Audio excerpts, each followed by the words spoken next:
جی السلام علیکم. میں ہوں وقاص احمد نون، اور میں نے ایک نیا چینل شروع کیا ہے کتاب نامہ کے نام سے. آپ جانتے ہیں کہ میرے اس سے پہلے بھی یوٹیوب پہ چینل ہیں، لندہ پنجاب سونا پنجاب کے حوالے سے، ٹرو پیٹریٹ اور ایف زی کیریئر اسٹیٹ. تو کتاب نامہ بنانے کا کیا مقصد تھا کہ جو آج کی نوجوان نسل ہے وہ اردو ادب سے دور ہوتی جا رہی ہے، کتابوں سے ان کا شغف کم ہوتا جا رہا ہے، الفاظ کی وکیبلری ان کی ختم ہوتی جا رہی ہے. تو میں نے سوچا کیوں نہ کچھ ایسی کوشش کی جائے جس کے ذریعے جو ہمارے مشہور ترین ادیب، ناول نگار، افسانہ نگار گزرے ہیں، ان کی کتابیں یوٹیوب کے ذریعے آپ کے سامنے پریزنٹ کی جائیں.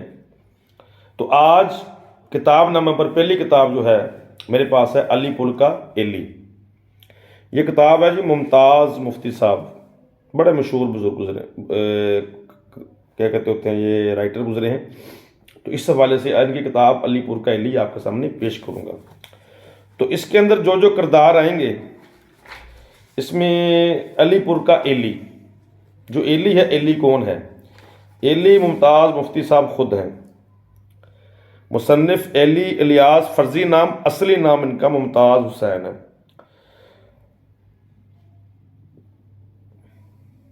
تو آگے جو آئیں گے مزید، جس کی والدہ نمبر 1 ہے ہاجرہ الصغریٰ بیگم، اصلی نام ہے، آگے چلتا جائے گا. تو یہ اس کے 2 ایڈیشن ہیں. ایک تو ہے اس کی علی پور کے علی. تو اگر آپ علی پور کا علی پورا جانیں گے تو پھر اس کے آگے الخ نگری اس کا دوسرا حصہ ہے. تو یہ اگر آپ پوری آپ پڑھیں گے تو پھر آپ کو الخ نگری پڑھنے کا مزہ آئے گا. تو شروع کرتے ہیں جی علی پور کے ایلی سے. کیا ہے یہ علی پور کے ایلی؟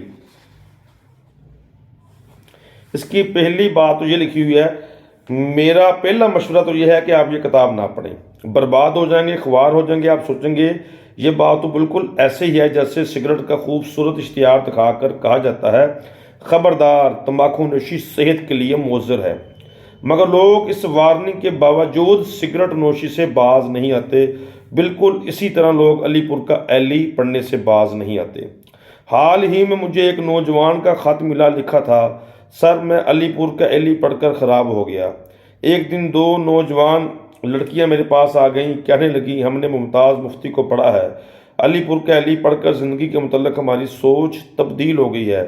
سر ہم سچ بولنا چاہتے ہیں، ہم نے فیصلہ کیا ہے آئندہ سچ بولیں گے. میں نے کہا بی بی ابھی آپ کی عمر ان گورکھ دھندوں میں پڑھنے کی نہیں، اپنی تعلیم پر توجہ دو اور زندگی گزارنے کے لیے کسی بہتر راہ کا انتخاب کرو. بولی نہیں سر، اب ہم نے سچ بولنا ہے. عجیب بات ہے، ممتاز مفتی کو علی پور کا ایلی لکھے ہوئے کم و بیش 40 سال گزر چکے ہیں.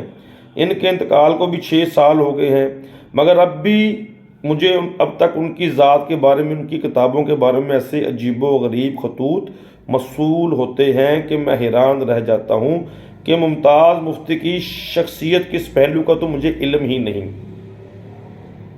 یہ لوگ کیوں ایک ایسے شخص کے لیے جذباتی ہو رہے ہیں جو اس دنیا میں نہیں؟ یہ عقدہ اب رفتہ رفتہ کھل رہا ہے کہ ایسا کیوں ہے. بانو قدسیہ نے ممتاز مفتی کے بارے میں لکھا تھا، جب کوئی بزدل بہادر میدان جنگ ہار کر شام کے اندھیرے میں معدوم ہوتا چلا جاتا ہے تو فنا اس کی ناطاقتی کا فائدہ اٹھا کر ایسا بھالا مار کر گراتی ہے کہ دیر تک فضا میں اس کے گرنے کی صدا کبھی آہستہ کبھی ایکو بن کر آتی رہتی ہے. اسے زمانہ دیر تک بھول نہیں پاتا. بہادر انسان جو خوف زدہ بھی ہو، اس کے ہار جانے کا منظر بھی عجیب ہے.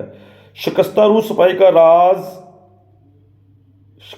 سپاہی کارزار سے چلا تو جاتا ہے، لیکن یہ منظر اس کے چاہنے والوں کو کبھی بھولتا نہیں. جانے والے نے اتنی جگہ آپ کے دل میں گری ہوئی ہوتی ہے کہ مرتوں یہ خلا نہیں بھرتا. دیر تک اس کے گرنے کی آواز آتی رہتی ہے، کبھی سائیں بن کر، کبھی ایکو کی طرح پھیلی ہوئی. اس کے ذکر سے لوگ خالی نہیں ہوتے. بہرحال علی پور کا ایلی ایک باغی شخص کی ایسی داستان حیات ہے جو اپنی ضخامت کے باوجود ختم کیے بغیر چھوڑی نہیں جاتی. اس کا شمار اردو ادب کی سب سے ضخیم اور زیادہ پڑھی جانے والی کتابوں میں ہوتی ہے. اکسی مفتی.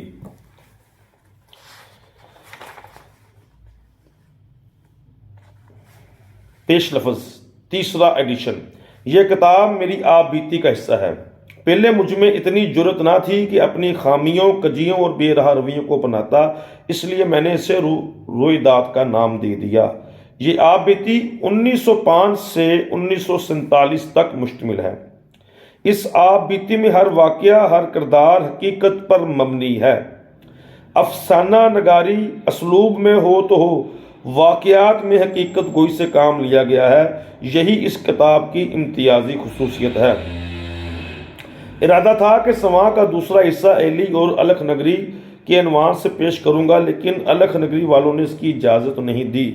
ان کا کہنا ہے کہ اللہ تعالیٰ کو پردہ دری پسند ہے، لہٰذا معذور ہوں۔ ممتاز مفتی مورخہ 26 نومبر 1984۔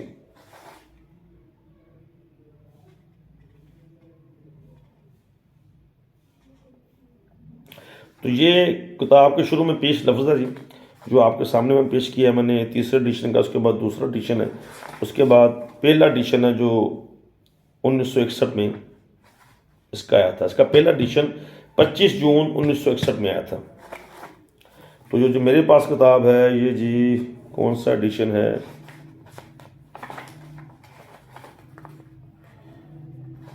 2017 میں یہ پبلش ہوئی ہے جی۔ یہ غالباً کوئی چوتھا، پانچواں، چھواں، ساتواں ایڈیشن ہوگا، لکھا یہاں پر کہیں بھی نہیں ہے۔ چلیں جی براہ راست چلتے ہیں کتاب کی طرف۔ علی پور کا ایلی۔ ایلی اس کا نام الیاس تھا، لیکن گھر میں سبھی اسے ایلی کہا کرتے تھے۔ ایلی اس کے ابا آواز دیتے، ابا کی آواز سن کر اس کا دل دھک سا رہ جاتا۔ ایلی حکا بردو، وہ چپ چاپ اٹھ بیٹھتا، ابا کے کمرے کا دروازہ بند دیکھ کر ایک ساعت کے لیے ہچکچاتا، محسوس کرتا اس بند کمرے میں داخل ہونا ٹھیک نہیں۔ دبی آواز میں کھانسنے کی کوشش کرتا تاکہ کمرے کے لوگ اس کی آمد سے مطلع ہو جائیں، لیکن اس کی آواز حلق میں سوکھ جاتی، پھر وہ بڑی کوشش سے چل لاتا، آیا جی، اور جرت کر کے دروازہ کھولتا، لیکن دروازہ کھولنے سے پہلے اپنی نگاہیں جھکا لیتا اور ایسا انداز اختیار کر لیتا جس سے ظاہر ہو کہ حقے کے علاوہ اسے کمرے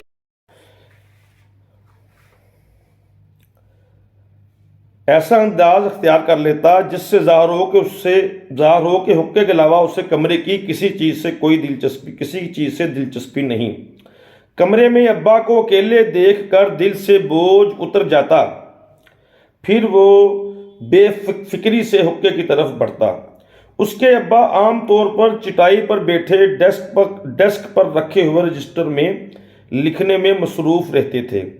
وہ قمیض اتار کر بیٹھا کرتے تھے، ان کی دھوتی میلی ہونے کے علاوہ پھٹی ہوئی تھی اور اس کے پلوؤں کو ادھر ادھر سرکے رہنے کی بری عادت تھی، جو ایلی پر بے حد گراں گزرتی۔ ہوں کیا ہے؟ ابا گور کر اس کی طرف یوں دیکھتے جیسے وہ خواہ کمرے میں آ غصہ ہو۔ جی چلم، ایلی ان کی دھوتی کی طرف نہ دیکھنے کی شدید کوشش کرتے ہوئے جواب دیتا اور پھر چلم اٹھا کر دروازے کی طرف بھاگتا۔ ایلی، اس کی ستیلی ماں صفیہ اسے آواز دیتی، بازار سے سودا لا دے ایلی۔ صفیہ کی آواز سن کر اس کے دل میں غصے کی ایک لہر اٹھتی، لیکن اس کے باوجود وہ چلاتا، آیا جی۔ ابا کا ڈیسک خالی دیکھ کر اس کا انداز دفعتاً بدل جاتا۔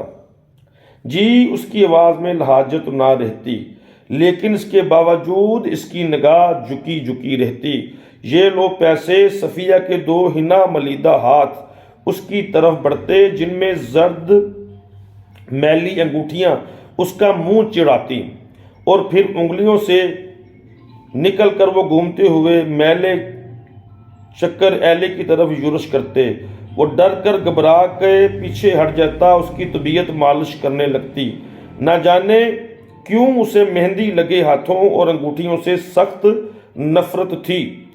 کھولتی ہوئی نفرت وہ اپنی نگاہیں ان ہاتھوں سے ہٹانے کی کوشش کرتا، لیکن سارا کمرہ مہندی والے ہاتھوں سے بھر جاتا اور وہ انگوٹھیاں تمام جگہ پر چھا جاتی۔